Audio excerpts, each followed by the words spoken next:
इस 16वें श्लोक की व्याख्या में हमने देखा था कि भगवान यहाँ बतला रहे हैं कि कर्म क्या है और अकर्म क्या है।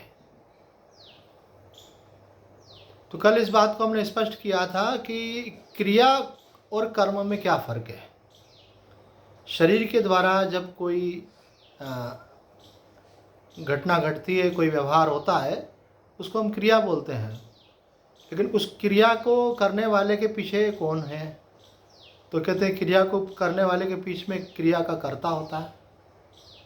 बिना कर्ता के तो कोई क्रिया व्यवहार में देखी नहीं जाती है। तो क्रिया और प्लस कर्ता बराबरी पर कर्म। कर्म तब कहलाता है जब क्रिया को कोई कर्ता करता है। पर यहाँ भगवान ये बतलाना चाहते हैं कि वही कर्म अकर्म हो जाता है जब क्रिया तो हो लेकिन वहाँ पे कर्ता की भावना नहीं हो। यही बात भक्ति मार्ग में भी समझाई जाती है और ज्ञान मार्ग में भी समझाई जाती है कि भाई देखो, शरीर के द्वारा आप कर्म कब कर पाते हैं? जब 3 शक्तियाँ आपके अंदर काम कर रही हैं तब शरीर से कर्म होता है। एक शरीर के अंदर शक्ति होती है क्रिया शक्ति, है ना। जैसे अभी हम बोल रहे हैं, आप सुन रहे हैं, तो बोलना और सुनना क्या है? ये क्रिया शक्ति है। तो ये भगवान की 3 शक्तियों में से एक शक्ति क्रिया शक्ति। अगर ये क्रिया शक्ति सक्रिय नहीं हो तो व्यवहार संभव नहीं है। भाई आपके अंदर इच्छा हुई कहीं जाने की, आपको जानकारी है कि वहाँ पहुँचना है, लेकिन आपका शरीर साथ नहीं दे रहा है, तो क्रिया आप शरीर के द्वारा नहीं कर पा रहे हैं, तो हो पाएगा क्या? नहीं हो पाएगा। तो कर्ता ऐसा मानता है कि मैं कर्म कर रहा हूँ, लेकिन क्रिया शक्ति के अभाव में कर्ता कुछ भी नहीं कर सकता। इसलिए ये मानना चाहिए कि क्रिया शक्ति के माध्यम से वो जो भगवान की शक्ति है, जगदम्बा है, वही मानव व्यवहार कर रही है। ये शरीर उसका माध्यम है। हमको ये भ्रम हो जाता है कि हम कर रहे हैं। क्यों भ्रम हो जाता है? क्योंकि हम ये भूल जाते हैं कि क्रिया शक्ति हमको प्राप्त हुई है। हम सोचते हैं कि हम कर रहे हैं ऐसा। इसी का नाम अभिमान भी है, कर्तापन भी इसी को बोलते हैं। अगर ये विवेक हमारा जगा रहे कि भाई ये शरीर स्वस्थ है तो कर्म हो रहे हैं, शरीर के अंदर ये शक्ति काम कर रही है तो कर्म हो रहे हैं, तो ये शक्ति किसकी दी हुई है? भगवान की दी हुई है। इसलिए क्रिया शक्ति भगवान की होने के कारण कर्म के कर्ता हम नहीं हैं बल्कि भगवान है ना। जैसे उदाहरण के लिए अभी हम लोग बैठे हैं, पंखा चल रहा है, ट्यूबलाइट जल रही है ना। तो हम सोचते हैं कि स्विच ऑन करेंगे तो ट्यूबलाइट जलेगी। अरे भाई स्विच ऑन तो आप कर देंगे, लेकिन इलेक्ट्रिसिटी बोर्ड से अगर इलेक्ट्रिसिटी का सप्लाई बंद हो जाए तो फिर चलेगी क्या ट्यूबलाइट? फिर चलेगा क्या पंखा? नहीं चलेगा। इसका मतलब इलेक्ट्रिसिटी उसमें मेन फैक्टर है, बिजली के जलने में और पंखे के चलने में। और स्विच ऑन करना ऑफ करना तो ये तो क्रिया है, लेकिन इसके अंदर शक्ति कौन सी है? बिजली की। उसी प्रकार हमारे समस्त व्यवहारों में भगवान की शक्ति काम कर रही है। दूसरी भगवान की शक्ति को समझना चाहिए हमको कि समझ लो शरीर में क्रिया शक्ति तो है, लेकिन आपके अंदर इच्छा ही नहीं हो रही है, संकल्प ही नहीं हो रहा है, प्रेरणा ही नहीं हो रही है, भाव ही नहीं हो रहा है, तब कोई क्रिया कर सकेंगे क्या? नहीं कर सकेंगे। शरीर में सामर्थ्य होने पर भी अगर इच्छा नहीं हो तो कर्म में प्रवृत्ति नहीं होती। तो भगवान की दूसरी शक्ति कौन सी है? इच्छा शक्ति। तो इच्छा शक्ति को ही संकल्प शक्ति भी बोलते हैं, मनस शक्ति भी बोलते हैं। उसी के द्वारा जो है कर्म में प्रवृत्ति होती है। तो इसलिए कर्म होने के समय हमको इस बात का स्मरण अगर हो जाए कि हम हमारे कारण कर्म नहीं हो रहा है, हम चाह रहे हैं इसलिए कर्म नहीं कर पा रहे, बल्कि कर्म करने की भगवान की प्रेरणा है। बिना प्रेरणा के कर्म में प्रवृत्ति नहीं हो सकती। अगर मानो आपके शरीर में सामर्थ्य भी है, आपकी इच्छा भी है, लेकिन अगर आपको ज्ञान ही नहीं है तो, है ना। अब मानो किसी को मालूम ही नहीं है कि भाई ऐसे ऑनलाइन सत्संग चल रहा है, हम उसका लाभ ले सकते हैं, है ना। उसकी एक लिंक है, वो लिंक अगर हम जो है टच करेंगे, अगर इस प्रकार से जूम डाउनलोड कर लेंगे तो उसको चला सकते हैं। तो किसी को इसका ज्ञान ही नहीं है, तो इच्छा होने पर भी और शरीर में सामर्थ्य होने पर भी उस कर्म का संपादन नहीं हो सकता। ये तीसरी शक्ति कहलाती है ज्ञान शक्ति। तो भगवती जो है, भगवान की शक्ति जो है वो 3 रूपों में काम करती है, क्रिया शक्ति, इच्छा शक्ति और ज्ञान शक्ति। तो इन तीनों के माध्यम से कर्म होते हैं।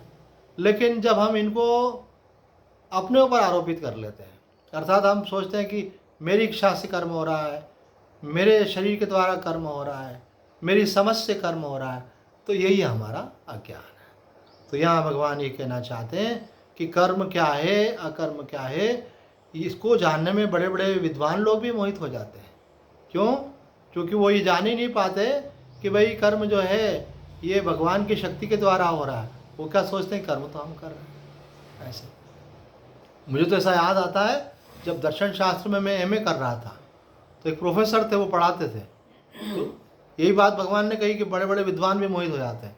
तो वो कहने लगे कि ये धार्मिक लोग जो होते हैं, दर्शन के प्रोफेसर थे वो, हालांकि बोले ये धार्मिक लोग जो हैं भगवान को क्रेडिट देते हैं हर बात का।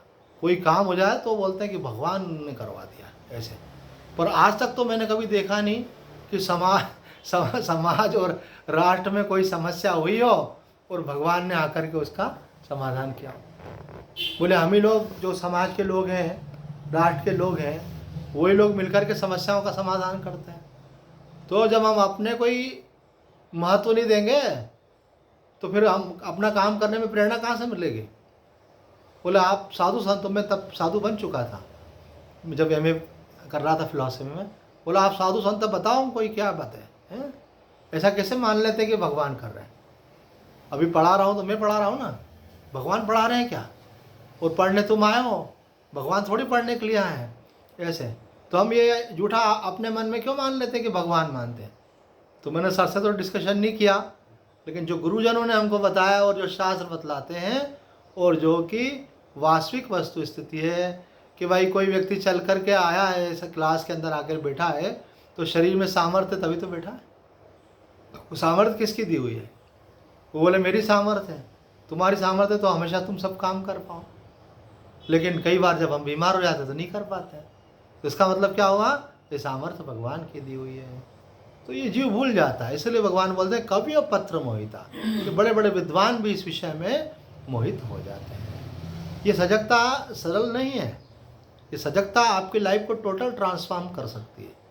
ये आपके अंदर बड़ा भारी परिवर्तन ला सकती है। ये आपको अभिमान शून्य कर सकती है। ये अगर आपके अंदर सजगता रहे तो एक बैरियर हट जाएगा। ये ईगो इज द बैरियर। अहंकार जो है ये एक प्रकार से विघ्न उत्पन्न करता है, बाधा उत्पन्न करता है। जो अनंत, जैसे उदाहरण के लिए अभी हम कमरे में बैठे हैं, मैं अभी चल करके आया तो मुझे बड़ी गर्मी लग रही थी, तो मैंने पंखा चलाया 1 पर, फिर पूर्ति नहीं हुई तो 2 पे किया, फिर मैंने तीसरे पॉइंट पे किया, क्योंकि मैं चल के आया, शरीर में गर्मी थी। लेकिन मुझे वहाँ गर्मी नहीं लग रही थी, यहाँ गर्मी लगने लगी। गार्डन में गर्मी नहीं थी। क्यों नहीं थी? चारों तरफ से हवा आ रही थी, प्रकृति की हवा है, भगवान की हवा है। और यहाँ पे हमने क्या बैरियर बना रखे हैं? दीवारें बैरियर हैं, ये हवाओं को रोक लेती है। तो हमारा अहंकार जो है क्या है? वो दीवार की तरफ बैरियर है। वो भगवत शक्ति का जो अनंत प्रवाह है उसमें बाधक बनता है। मनुष्य के कार्य की असफलता का जो प्रमुख हेतु है, ये एक छोटा सा पॉइंट है इसमें से, लेकिन बहुत सारी गहरी बातें निकल के आएंगे। आप ध्यान देना कि मनुष्य के जीवन में असफलता का जो प्रमुख कारण है वो उसका अहंकार है। अहंकार अनंत को सीमित कर देता है। जैसे आप खिड़की दरवाजे सब बंद कर लो, हवा नहीं आएगी। एक खिड़की खोलो, एक खिड़की से हवा आएगी। 2 खिड़की खोलो और ज़्यादा हवा आएगी। दरवाज़ा भी खोल दो और ज़्यादा हवा आएगी। इसका मतलब क्या है कि जितना जितना आपका अहंकार क्षीण होता जाता है, जितना जितना आपका अभिमान कम होता जाता है, उतना उतना दैवी शक्ति, भगवत शक्ति आपके माध्यम से कार्य करती है। तो किसी के स्वामी विवेकानंद ने कहा है कि यही बात महर्षि अरविंद ने भी कही है कि यदि भगवान से प्रार्थना की जाए इस प्रकार से कि भगवान मुझे अपना यंत्र बना लो, तो भगवान पहले बोलते हैं कि क्या तुम अपना अहंकार त्याग करने के लिए तैयार हो? भाई भगवान किसी के रथ के सारथी तो तब बनेंगे ना जब सारथी की जगह खाली रखोगे, आप संचालन उनको दोगे। तो स्वामी जी भी कहते हैं, महर्षि अरविंद भी कहते हैं कि भगवती से प्रार्थना करो कि आप मेरा संचालन करो। तो मानो भगवती हमसे पूछती है क्या तुम अपने आप को मुझे सरेंडर करने को तैयार हो, अपना अहंकार छोड़ने को तैयार हो? तो आपने कहा हाँ तैयार हूँ। तो आपने बोल तो दिया, लेकिन आपका अहंकार वास्तव में आपने छोड़ा कि नहीं छोड़ा, ये लक्षणों से ज्ञान होता है ना। जैसे मैं डॉक्टर को बोलूँ, डॉक्टर साहब मुझे बुखार है, तो डॉक्टर बोलेंगे भाई ठीक है, थर्मामीटर निकालेंगे और लगा के देखेंगे। अगर टेम्परेचर जो है वो देखेंगे 98 से ज़्यादा है तो समझ जाएंगे बुखार है। तो लक्षणों से ज्ञान होता है। तो हमने अहंकार छोड़ा कि नहीं छोड़ा, इसका भी लक्षण होता है। उसका लक्षण ये होता है कि कार्य में सफलता मिलने के बाद उसका क्रेडिट आप खुद के ऊपर नहीं लोगे। अभी बोलते हैं हाँ मैंने ये कर दिया, ऐसे है ना, तो फिर आप बोलेंगे हाँ मैंने कर दिया, नहीं बोलेंगे हे प्रभु आपकी कृपा से कार्य सफल हो गया। और वास्तविकता भी यही है, क्योंकि शक्ति उनकी जैसे बिजली के बिना ट्यूबलाइट नहीं जल सकती है। तो कर्म हो रहा है मतलब भगवान की बिजली काम कर रही है, उनकी शक्ति काम कर रही है, उनकी चैतन्यता काम कर रही है। तो ये सत्यता को हम स्वीकार नहीं कर रहे हैं। हमको कुछ और नहीं करना है, जो जीवन में वास्तविक सत्य है उसको स्वीकार करना है। हमको अतिरिक्त भावना करके कुछ नया पैदा नहीं करना है, बल्कि सत्य को स्वीकार करना है। तो सत्य क्या है, इसको बंद करना है। तो सत्य ये है कि भगवान की कृपा से कर्म हो रहे हैं। अब आपने स्वीकार कर लिया तो क्या होगा, कर्तापन आपका चला गया। कर्तापन गया, इसकी पहचान क्या हुई कि कर्म करने के बाद आपको उस बात के लिए अपने प्रति गौरव का भाव नहीं होगा कि मैंने ऐसा कर लिया। आपको खुद को तो नहीं होगा, लेकिन अगर कोई दूसरा कहे आओ बेटिया बहुत अच्छे, आप फर्स्ट डिवीजन में आए हो, बहुत बढ़िया, कितनी पढ़ाई करते हो आप, तो आप बोलोगे पढ़ाई तो बहुत लोग करते हैं, ये तो गुरु जी की कृपा है, भगवान की कृपा है, इसलिए हम पढ़ाई में सफल हुए। तो सफलता का हेतु किसको मानोगे आप, भगवत कृपा को। कृपा एक इतना बड़ा फैक्टर है लाइफ के अंदर, अगर उस तरफ हमारा ध्यान चला जाए तो जीवन की सारी समस्याएं शून्य हो जाएंगी।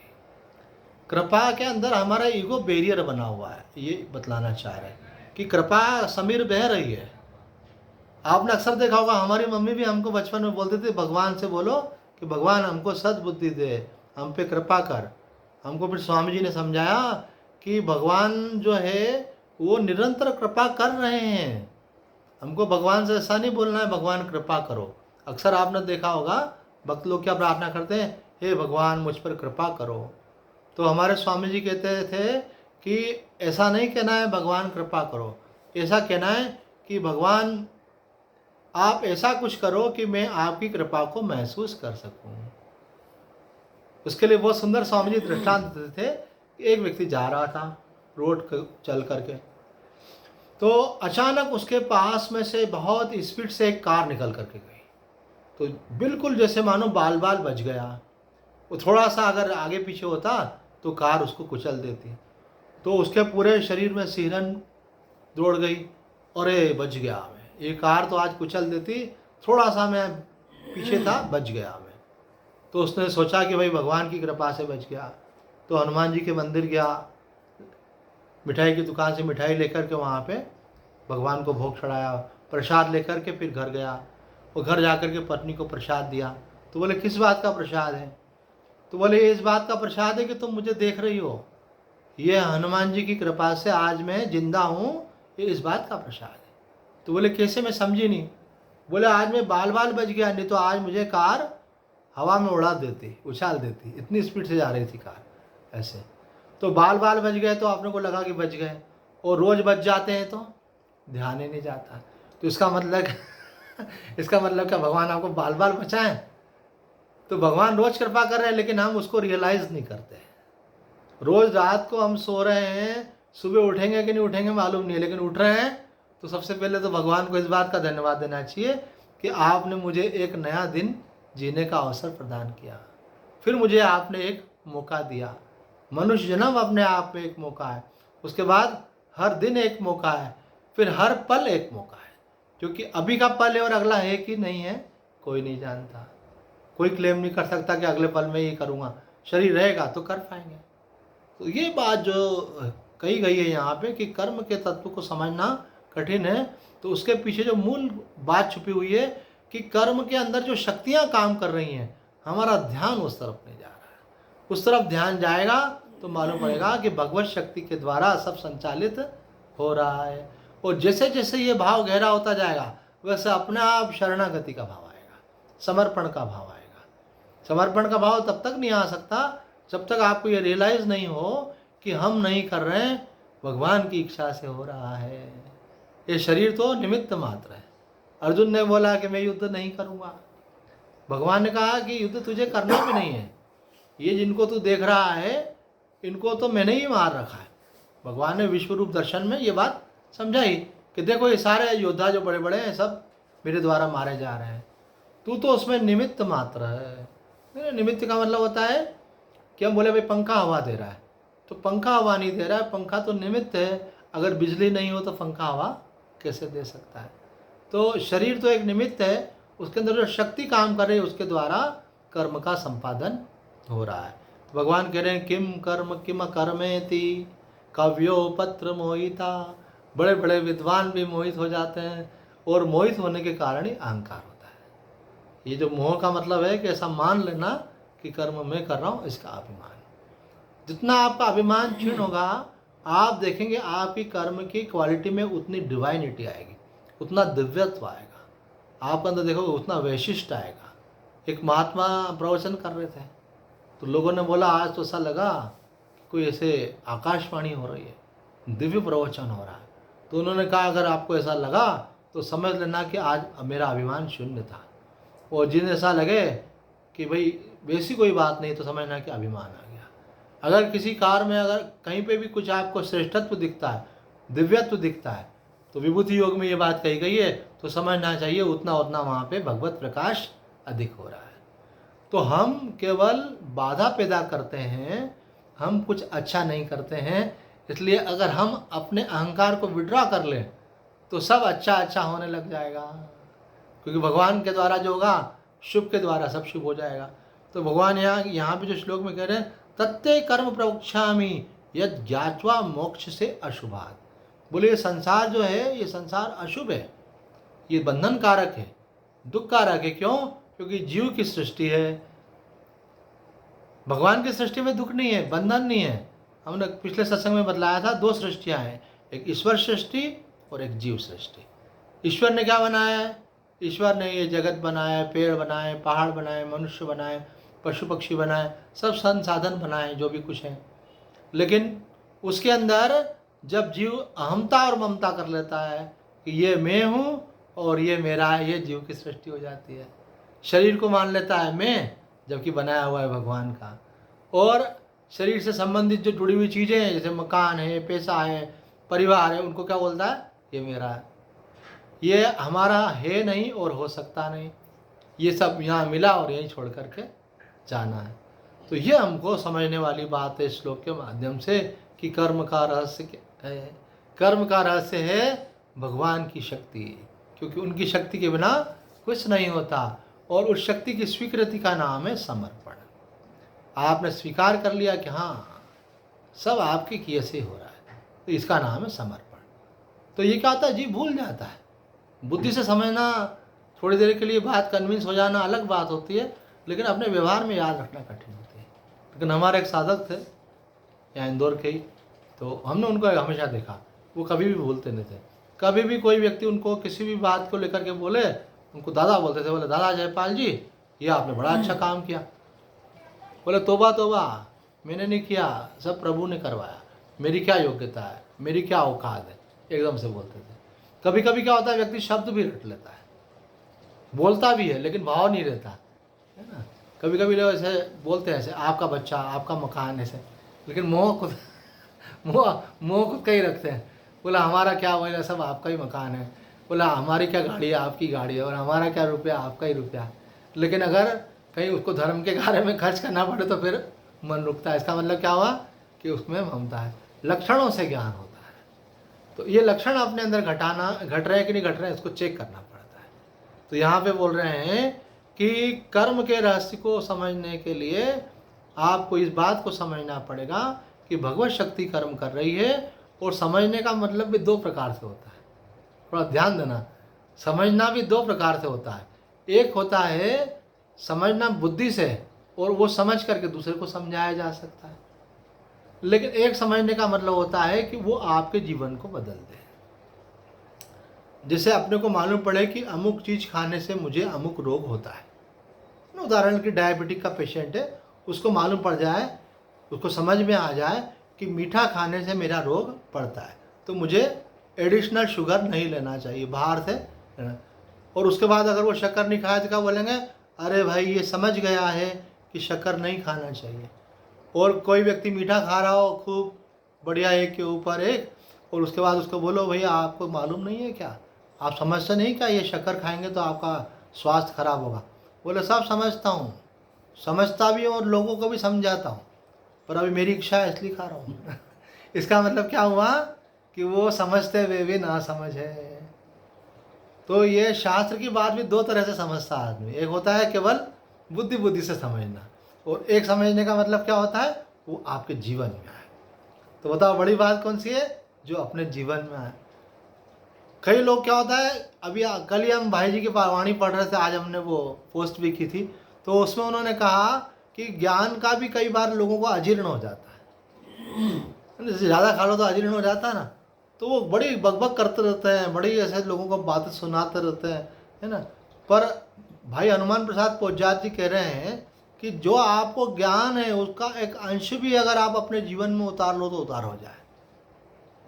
ज्ञान सुनना तो अच्छी बात है, लेकिन उससे सही कई गुना ज़्यादा बड़ी बात क्या है, उसको जीवन में उतारना। हम अपना अनुभव बताते हैं। हम जिन गुरु जी के पास ज्ञान प्राप्त करने आते थे, एक दिन उन्होंने हमको बड़े बड़ी रहस्य की बातें बताई। जैसे अभी हम आपको बता रहे हैं ना कि कर्म का रहस्य क्या है, भगवान बोल रहे हैं कि ये विद्वान भी मोहित हो जाते हैं। तो स्वामी जी ने हमको कुछ ऐसी बड़ी गंभीर बातें बताई। हम जो भी कुछ बताते हैं इसमें हमारा वैसे भी कुछ नहीं है, ये जो गुरुजनों ने हमको दिया वो पास ऑन करते हैं केवल बस। तो इसलिए भी अभिमान की कोई गुंजाइश नहीं, क्योंकि हमारा है भी नहीं कुछ ऐसे। तो स्वामी जी ने जब समझाई तो हमने उसी समय घुटने के बल अपने आप को टेक करके और स्वामी जी के चरणों में प्रणाम करके, स्वामी जी आज तो हम धन्य हो गए, गदगद हो गए, आपने आज हमको बहुत अद्भुत बातें बताई, हमारा तो कल्याण हो गया। तो स्वामी जी ने ऐसी गर्दन कर दी। मैंने बोला ऐसा क्यों कर दिया। स्वामी जी मौन रहते थे, तो उन्होंने लिखा कि अभी कल्याण कहाँ हुआ, अभी तो केवल जानकारी हुई, जब इसको जीवन में उतारोगे तब कल्याण होगा। तो दो स्टेप्स हैं, एक थ्योरी और दूसरा प्रैक्टिकल। तो सत्संग क्या है, ये थ्योरी है, जब इसको आप जीवन में उतारोगे तो वो प्रैक्टिकल कहलाएगा। तो कोई बोले सत्संग तो सुनते हैं जीवन में उतारते नहीं है, फिर सुनने से क्या फ़ायदा। तो चलो सुनना बंद कर दोगे तो क्या जीवन में आ जाएगा क्या। सुनना तो रास्ता है जीवन में उतारने का। सुनो, उसका मनन करो और उसको जीवन में उतारने का प्रयास करो, क्योंकि जीवन में उतारना इतना ईजी नहीं रहता। किसी भी अच्छी बात को करना अच्छा होता है, लेकिन उस अच्छी बात को जीवन में उतारना इतना सरल नहीं होता। अगर आप किसी बात को अपने जीवन में मुद्दा बनाएंगे तब मालूम पड़ेगा। एक बार हमारे एक साधक थे दुबे जी, तो वो घर छोड़ के आ गए, बोले हम तो आश्रम के पास ही कहीं कमरा लेकर के रहेंगे, सत्संग सुनेंगे आपका। उनको कहा था कि संतन के संग लाग तेरी बिगड़ी बनेगी।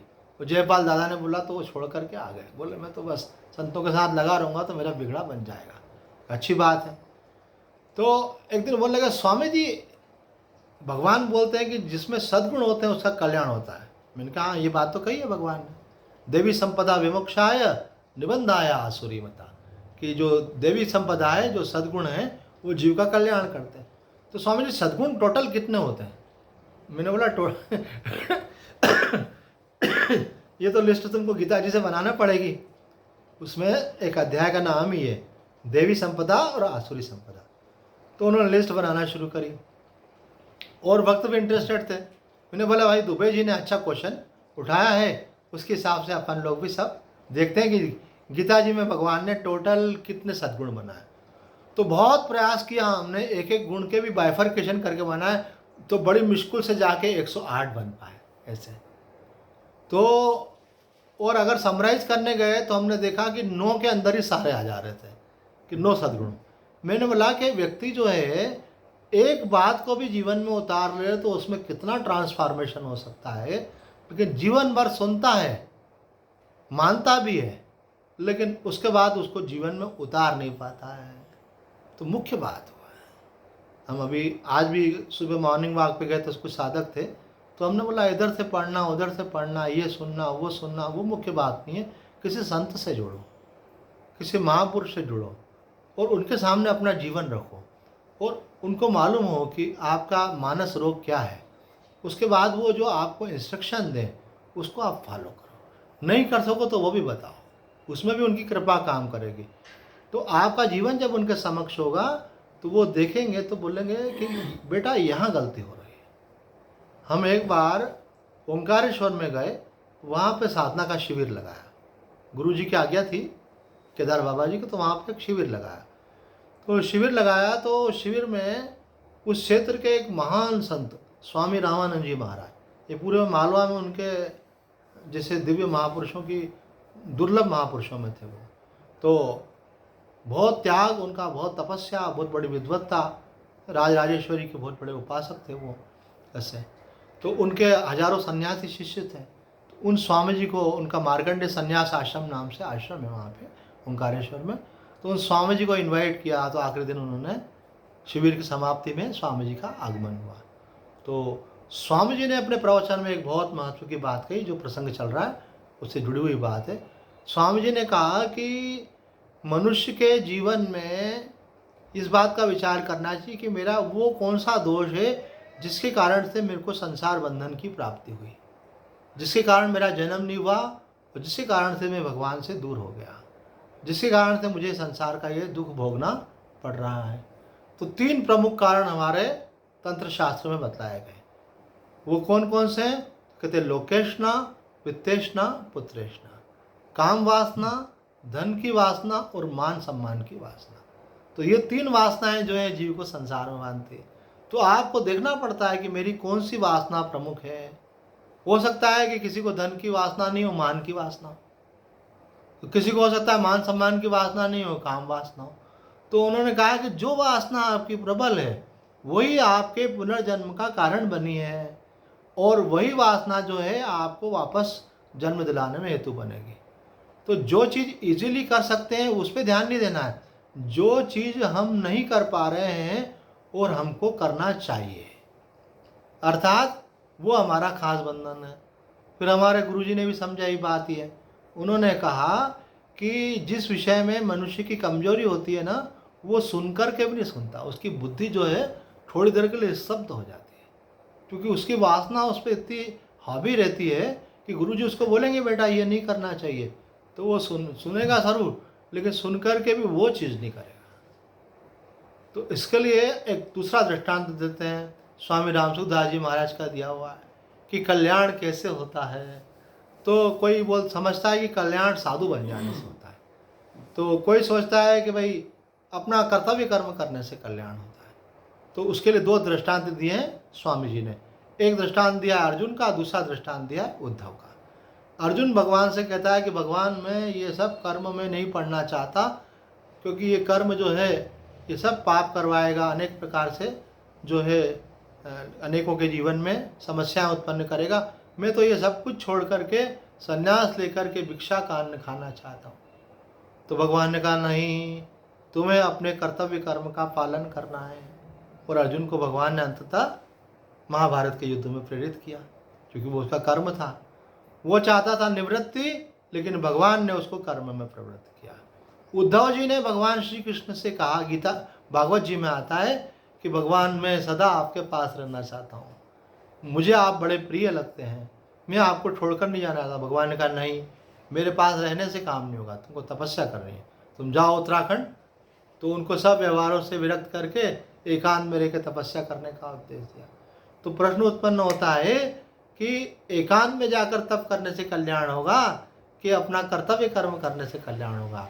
तो स्वामी जी कहते हैं न तो तप करने से कल्याण होता है और न कर्म में लगे रहने से कल्याण होता है। कल्याण होता है अपना आग्रह त्यागने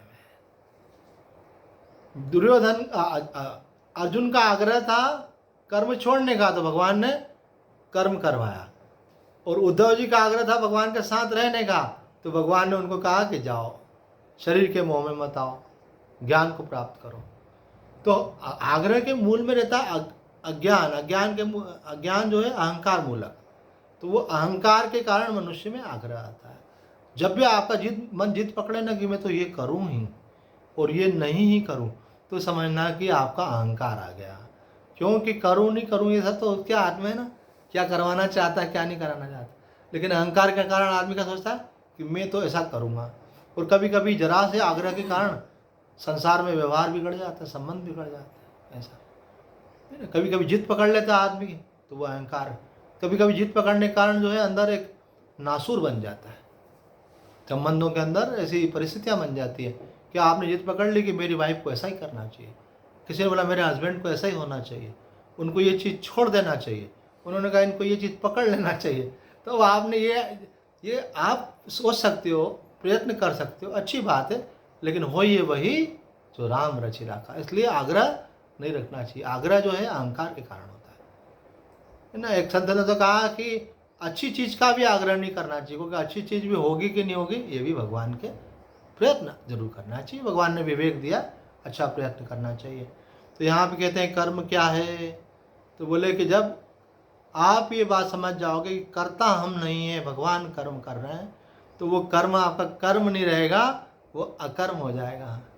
और जब आप व्यवहार में तो क्रिया का त्याग कर देंगे, लेकिन अंदर स्वाभिमान का त्याग नहीं करेंगे, और अंदर सोचेंगे मैंने तो छोड़ दिया, उन्होंने मुझे बुलाया था मैं नहीं गया, उन्होंने मुझे ही काम कहा लेकिन मैंने नहीं किया, तो आपको लगेगा नहीं किया, लेकिन वो आप अकर्म के रूप में भी कर्म कर रहे हैं वहाँ पे, क्योंकि त्याग का अभिमान तो वहाँ पर विद्यमान है ना।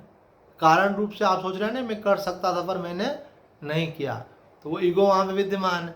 तो भगवान कह रहे हैं वो अकर्म भी कर्म है, और जिस कर्म के अंदर अहंकार का त्याग हो गया वो कर्म भी अकर्म है। तो अकर्म और कर्म इसका संबंध क्रिया से नहीं है बल्कि अहंकार से। अहंकार का त्याग कर दिया तो आप अकर्म की स्थिति में रहते हैं। इसलिए कुछ नहीं करने से परमात्मा मिलता है। उसका मतलब क्या है कि अहंकार का त्याग करने से परमात्मा मिलता है। बोले जप करने से, पूजा करने से, पाठ करने से इससे नहीं मिलता है क्या? बोले इस सब को करने से भगवान की कृपा होकर के फिर ये अकल मिलती है। कौन सी वाली? ये वाली जो भगवान गीता जी में दे रहे हैं। ये ज्ञान यज्ञ साधारण यज्ञ नहीं है। जप यज्ञ भी होता है, तप यज्ञ भी होता है, योग यज्ञ भी होता है, स्वाध्याय यज्ञ भी होता है, लेकिन ज्ञान यज्ञ को सबसे श्रेष्ठ माना गया है।